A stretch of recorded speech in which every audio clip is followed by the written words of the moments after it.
फर्जी गीक को सब्सक्राइब कीजिए और बेल आइकन को हिट कीजिए लेटेस्ट वीडियो सबसे पहले देखने के लिए।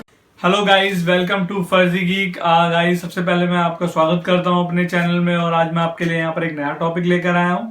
आज हम यहाँ पर गाइस डिस्कस करेंगे 32 बिट और 64 बिट का जो प्रोसेसर होता है या ऑपरेटिंग सिस्टम होता है। 32 बिट और 64 बिट किस चीज को बोलते हैं, क्या होता है ये, कहाँ पर इस्तेमाल होता है, क्यों इसको यूज किया जाता है और क्या इसके बेनिफिट हैं, ये सारे मैं आपको बताऊंगा इस वीडियो में।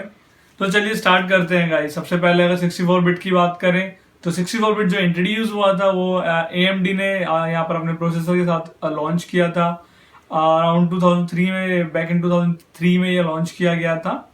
तो 64 बिट और 32 बिट आप यहाँ पर देख रहे होंगे। अब 64 बिट और 32 बिट इन दोनों के जो नंबर्स, इनके पीछे जो बिट लग रहा है, तो मेन क्वेश्चन ये उठता है कि बिट क्या होता है। अगर बिट की बात करें तो बिट बेसिकली एक वर्ड होता है जो टेक टर्म्स में यूज किया जाता है। बिट का मतलब ये होता है कि कितनी मेमोरी एड्रेस कर सकता है। जितने ज्यादा बिट होंगे उतनी ज्यादा मेमोरी वो आपकी एड्रेस कर पाएगा, उतनी ज्यादा स्टोरेज वो एड्रेस कर पाएगा। अब एक कॉमन मैन की लैंग्वेज में उसको समझने की बात करें तो जितने ज्यादा बिट होंगे उतनी ज्यादा वो मेमोरी इंट्रोड्यूस करेगा, उतनी ज्यादा मेमोरी वो एड्रेस कर पाएगा। सेम वर्ड्स में अगर आप लेयर लैंग्वेज की क्लियर लाइन्स में बोलूँ मैं आपको, जितना ज्यादा पैसा होगा आप उतना ज्यादा स्पेंड कर पाएंगे। तो सेम केस 64 बिट के साथ है। जो फर्स्ट स्मार्टफोन इंट्रोड्यूस हुआ था 64 बिट प्रोसेसर का, वो एप्पल ने इंट्रोड्यूस किया था। iPhone 5s के साथ 64 बिट फर्स्ट स्मार्टफोन लॉन्च किया गया। तो जो 64 बिट प्रोसेसर लॉन्च करने का जो मेन मोटिव था वो गाइस 64 बिट के साथ सपोर्ट होता है ज्यादा मेमोरी, तो इसीलिए 64 बिट इंट्रोड्यूस किया गया गाइस। तो अगर मैं बात करूं यहाँ पर अभी आपसे कि नंबर ऑफ मेमोरी कितना सपोर्ट होता है यहाँ पर 32 बिट में। 32 बिट में आपका मैक्सिमम जो होता है वैल्यू 4 GB तक जाता है, जबकि अगर आप बात करें यहाँ पर 64 बिट की तो उसमें ज्यादा सपोर्ट करता है। तो आपके मन में क्वेश्चन आ रहा होगा, कॉमन क्वेश्चन है कि यार अगर इतना हो रहा है तो फिर काफी बिट ही बढ़ाते रहते हैं, thousand of bits, millions of bits बढ़ाते रहते हैं। तो गाइज इसका मतलब ये नहीं है कि आप बिट बढ़ाते जाएं तो उससे कोई बेनिफिट नहीं होगा। आपको जितनी मेमोरी रिक्वायर्ड है उतने ही बिट का प्रोसेसर आप यूज करिए।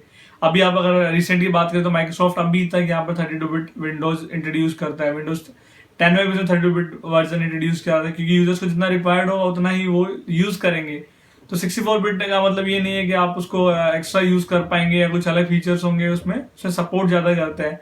बिट अगर आप देखेंगे तो आजकल की टेक्नोलॉजी में हर जगह यूज होता है। अगर आप स्टोरेज की बात करें, मेमोरी की बात करें या प्रोसेसर जो डिजाइन होता है उसके बारे में बात करें तो ये सारा बिट्स के अराउंड घूमता है। तो 64 बिट आने के साथ आपकी स्टोरेज को ज्यादा सपोर्ट करता है और मेमोरी ज्यादा सपोर्ट करता है, प्लस मिलियंस ऑफ इंस्ट्रक्शंस उसके अंदर सेट होती है, वो ज्यादा फीड हो पाते हैं, मॉडर्न इंफ्रा उसका प्रिपेयर किया जाता है गाइस। तो आई बिलीव आपको वीडियो पसंद आई होगी। बाकी मैं आपको लिए यहाँ पर एक शीट भी यहाँ पर मेंशन कर रहा हूँ, डिस्क्रिप्शन से उसको लर्न कर सकते हैं और डिफरेंसेस के लिए गाइस। अगर वीडियो पसंद आए तो डेफिनेटली लाइक कीजिए, शेयर कीजिए, सब्सक्राइब करना बिल्कुल ही मत भूलिएगा guys. Thank you for watching.